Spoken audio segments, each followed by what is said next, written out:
Thursday. Last Wednesday, the New York State Assembly passed a bill that will give people on parole the ability to register to vote. Reporter Karina Gary has this story.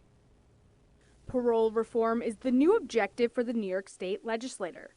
Last week, the Assembly passed a bill that will give people on parole the ability to register to vote no matter their crime. And there are two more bills the legislature hopes to pass this year that focus on parole reform.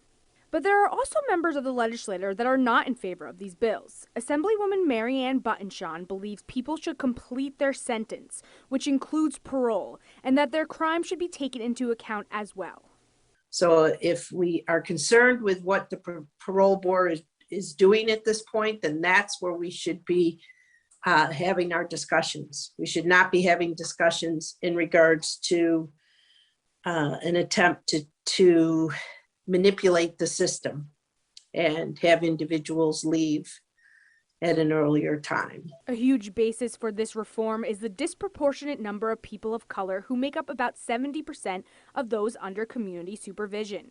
According to Columbia University's Justice Lab, New York sends more people back to prison for non-criminal technical parole violations than any state except Illinois.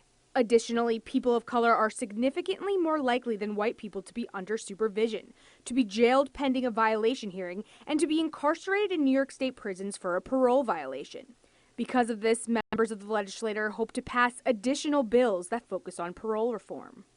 There's the elder parole bill, which would allow anyone 55 and older who have served 15 years in prison the chance to go before a parole board. The other bill, the Fair and Timely Parole Bill, focuses on changing the standards of parole, basing release on a person's rehabilitation while incarcerated, not on their original crime. Buttinshaw believes there needs to be a bigger conversation before any changes are made to the system.